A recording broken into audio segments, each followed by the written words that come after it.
NATO ആയുധ ഫാക്ടറികൾ Russia തകർത്തു. രഹസ്യ വിവരങ്ങൾ പുറത്ത്. യൂറോപ്പിൽ റഷ്യ നടത്തുന്നുവെന്ന് ആരോപിക്കപ്പെടുന്ന രഹസ്യയുദ്ധം ഉക്രൈന്റെ സൈനിക വിതരണ ശൃംഖലയുടെ നെഞ്ചിടിപ്പ് കൂട്ടുന്ന രീതിയിലേക്ക് വളരുകയാണ്. പാശ്ചാത്യ രഹസ്യാന്വേഷണ ഏജൻസികളുടെ പുതിയ വിലയിരുത്തലുകൾ അനുസരിച്ച് ഉക്രൈന്റെ യുദ്ധശ്രമങ്ങൾക്ക് പിന്തുണ നൽകുന്ന യൂറോപ്യൻ കേന്ദ്രങ്ങളെ ലക്ഷ്യമിട്ട് വലിയൊരു നിഴൽ ശൃംഖല തന്നെ സജീവമായി പ്രവർത്തിക്കുന്നുണ്ട്. പ്രാദേശിക ഏജന്റുമാരെയും കരാറുകാരെയും ഉപയോഗിച്ച് തീവെപ്പും അട്ടിമറി നീക്കങ്ങളും നടത്തുകയാണ് ഇവരുടെ പ്രധാന തന്ത്രമെന്ന് റിപ്പോർട്ടുകൾ സൂചിപ്പിക്കുന്നു.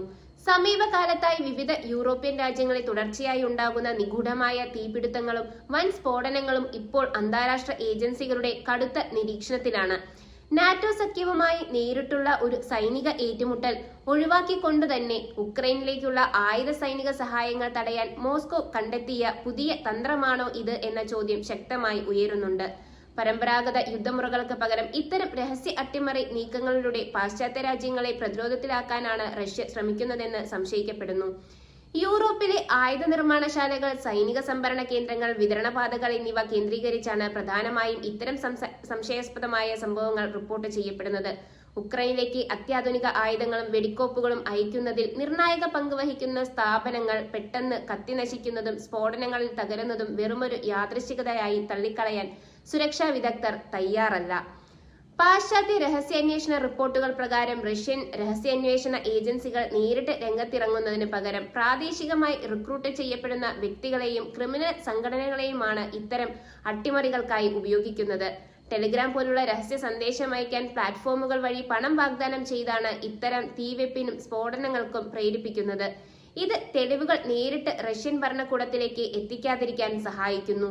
എങ്കിലും റിപ്പോർട്ട് ചെയ്യപ്പെട്ട എല്ലാ അട്ടിമറി സംഭവങ്ങളിലും റഷ്യയുടെ പങ്കാളിത്തം ഇതുവരെ പൂർണ്ണമായി തെളിയിക്കപ്പെട്ടിട്ടില്ല എന്നത് ശ്രദ്ധേയമാണ്. പല തീപിടുത്തങ്ങളും സാങ്കേതിക തകരാറുകൾ മൂലമാണ് മറ്റ് പ്രാദേശിക കാരണങ്ങളാലോ സംഭവിച്ചതാകാനുള്ള സാധ്യതയും തള്ളിക്കളയാനാകില്ല. അതിനാൽ തന്നെ കൃത്യമായ തെളിവുകളില്ലാതെ ഒരു വിദേശ രാജ്യത്തിനെതിരെ പരസ്യമായ ആരോപണം ഉന്നയിക്കുന്നതിൽ യൂറോപ്യൻ അന്വേഷണ ഏജൻസികൾ ജാഗ്രത പാലിക്കുന്നുണ്ട്. പാശ്ചാത്യ രാജ്യങ്ങൾ ഉന്നയിക്കുന്ന ഇത്തരം ആരോപണങ്ങളെ റഷ്യൻ ഭരണകൂടം മുൻപും ഇപ്പോഴും പൂർണ്ണമായും തള്ളിക്കളയുകയാണ് ചെയ്യുന്നത്. റഷ്യക്കെതിരായ പാശ്ചാത്യ വിരുദ്ധ പ്രചാരണത്തിന്റെ ഭാഗമാണ് ഈ ആരോപണങ്ങളെന്നും സ്വന്തം രാജ്യങ്ങളിലെ സുരക്ഷാ വീഴ്ചകൾ മറച്ചുവെക്കാനാണ് യൂറോപ്യൻ നേതാക്കൾ മോസ്കോയ്ക്ക് മേൽ പഴിചാരുന്നതെന്നുമാണ് റഷ്യൻ വക്താക്കളുടെ നിലപാട്. പക്ഷേ ഈ ആരോപണങ്ങൾ ശരിയാണെന്ന് സ്ഥിരീകരിക്കപ്പെടുകയാണെങ്കിൽ റഷ്യ ഉക്രൈൻ യുദ്ധം കേവലം ഉക്രൈൻ അതിർത്തികളിൽ മാത്രം ഒതുങ്ങുന്ന ഒന്നല്ലെന്ന വലിയ യാഥാർത്ഥ്യത്തിലേക്ക് ലോകം എത്തേണ്ടി വരും.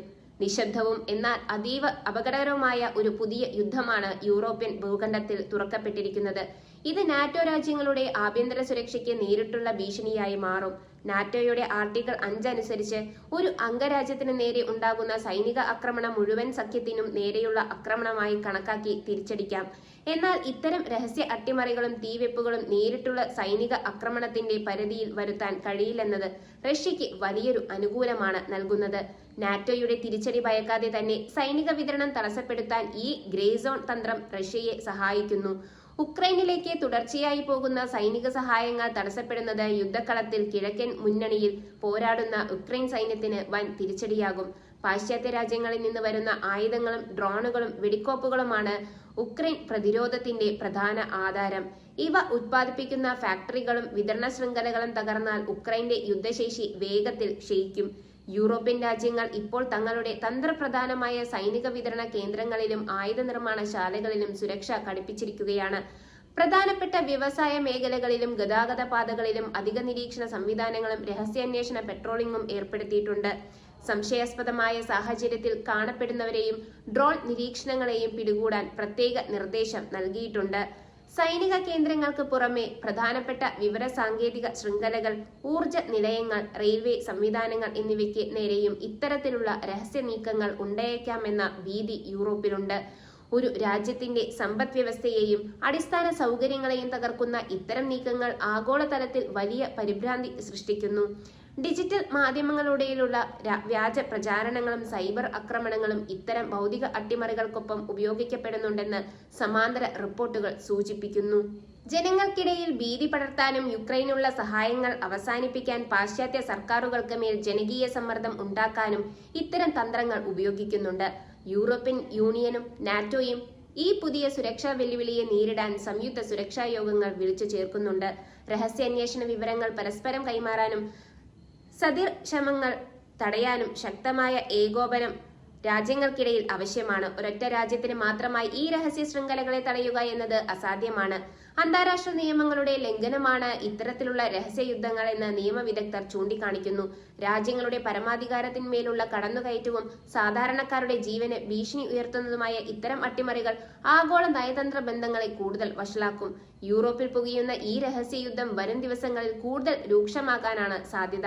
അട്ടിമറി ആരോപണങ്ങൾക്ക് പിന്നിലെ യഥാർത്ഥ വസ്തുതകൾ പുറത്തുവരിക, തന്ത്രപ്രധാന കേന്ദ്രങ്ങളുടെ സുരക്ഷ ഉറപ്പാക്കപ്പെടുകയും ചെയ്തില്ലെങ്കിൽ റഷ്യ-യുക്രൈൻ യുദ്ധത്തിന്റെ പ്രത്യാഘാതങ്ങൾ യൂറോപ്പിലെ ഓരോ രാജ്യത്തിന്റെയും വീട്ടുപടിക്കൽ എത്തുന്ന സാഹചര്യം സംജാതമാകും.